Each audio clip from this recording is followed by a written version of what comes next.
अस्सलामुअलैकुम। Welcome to visual learning hub.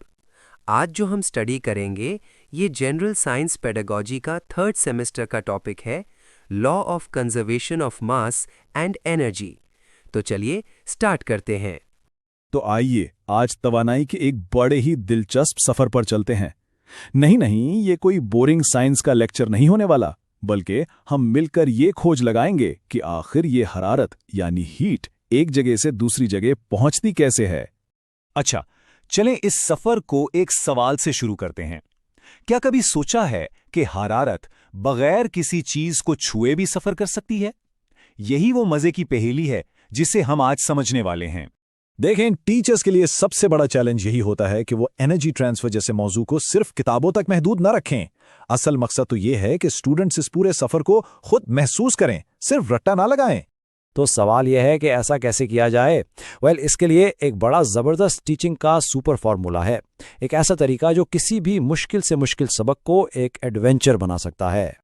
और ये फॉर्मूला कहलाता है 5E मॉडल। इसमें 5 बड़े आसान से स्टेप्स हैं: इंगेज, एक्सप्लोर, एक्सप्लेन, इलैबोरेट और आखिर में इवैल्यूएट। सीधी सी बात है, ये एक मुकम्मल रोड मैप है जो हमें तजस्सुस से सीधा समझने की मंजिल तक ले जाता है। आज हम इसी को फॉलो करेंगे। तो फिर चलें इसी 5E मॉडल को इस्तेमाल करते हुए हरारत के सफर के 3 बड़े रास्तों को दरियाफ्त करते हैं। देखते हैं कि आखिर ये गर्मी कौन कौन से तरीकों से अपना सफर पूरा करती है।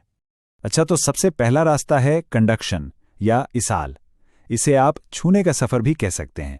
इसमें होता क्या है कि हरारत डायरेक्ट कांटेक्ट से यानी छूने से आगे बढ़ती है, बिल्कुल वैसे ही जैसे अगर आप एक लाइन में खड़े लोगों में से पहले को धक्का दें तो वो एनर्जी आखिर तक पहुंच जाती है।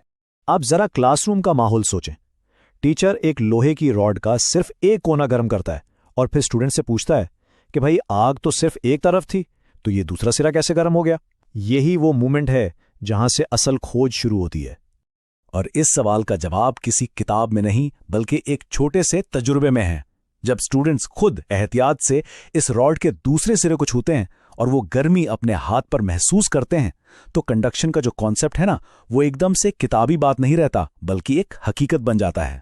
और ये चीज तो हम रोजमर्रा की जिंदगी में देखते हैं। कभी गर्म चाय का कप पकड़ा है, वो जो हाथ जलता है, या फिर इस्त्री करते हुए उसका हैंडल जो गर्म हो जाता है, ये सब कंडक्शन ही तो है। ठीक है, तो छूने वाला सफर तो समझ आ गया। अब आते हैं दूसरे रास्ते पर, जिसे कहते हैं कन्वेक्शन यानी हमल। ये तरीका काम करता है मायात यानी लिक्विड्स और गैसों में। यहां हरारत बहाव के साथ, करंट्स के साथ सफर करती है। इसे समझाने के लिए एक बड़ा जबरदस्त जुमला है। गर्म पानी ऊपर भागता है, ठंडा पानी नीचे आता है। यही तो कन्वेक्शन का डांस है। वाह! मतलब ये कोई मुश्किल साइंस नहीं बल्कि बस गर्म और ठंडे मॉलिक्यूल्स का एक डांस है। और इस डांस को अपनी आंखों से भी देखा जा सकता है। बस एक बीकर में पानी लें, उसमें रंगीन स्याही का एक कतरा डालें और नीचे से हल्का सा गर्म करें। आप खुद देखेंगे कि कैसे वो रंगीन पानी ऊपर की तरफ उठता है और फिर एक चक्कर लगाकर नीचे आता है। कन्वेक्शन आपके आंखों के सामने हो रहा होगा। और ये भी हर जगह हो रहा है। जब पानी उबलता है तो बुलबुले ऊपर क्यों आते हैं? कन्वेक्शन की वजह से। कमरे में हीटर जलाते हैं तो पूरा कमरा गर्म कैसे हो जाता है? बिल्कुल कन्वेक्शन की वजह से। समंदर की ठंडी हवाएं भी इसी उसूल पर चलती हैं। अच्छा जी, अब बारी है तीसरे और सच पूछें तो सबसे पुरस्कार रास्ते की, रेडिएशन यानी इशा। इसकी सबसे खास बात पता है क्या है?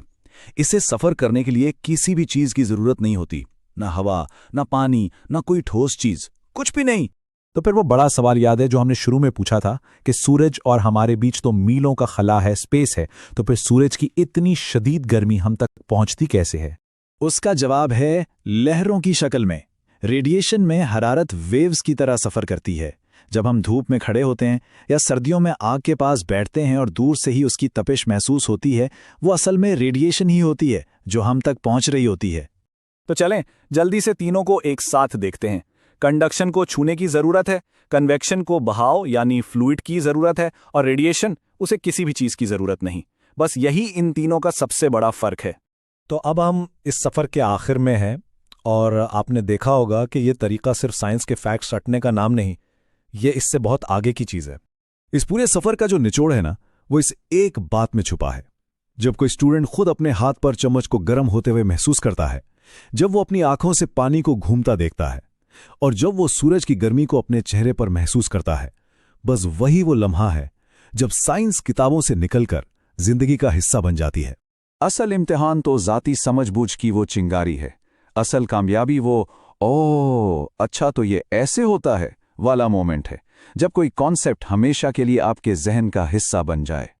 तो मैं इस बात को इसी सवाल पर ख़त्म करूंगा कि हम कैसे ना सिर्फ साइंस में बल्कि ज़िंदगी के हर शोबे में मुश्किल और एब्स्ट्रैक्ट ख्यालात को ऐसे ही ठोस हकीकी तजुर्बात में बदल सकते हैं। इस पर ज़रूर सोचिएगा। उम्मीद है आज का लेसन आपको समझ भी आया होगा और पसंद भी आया होगा। अगर आपको ये वीडियो अच्छा लगा हो तो लाइक ज़रूर करें, शेयर करें अपने दोस्तों के साथ और विजुअल लर्निंग हब को सब्सक्राइब करना बिल्कुल ना भूलें।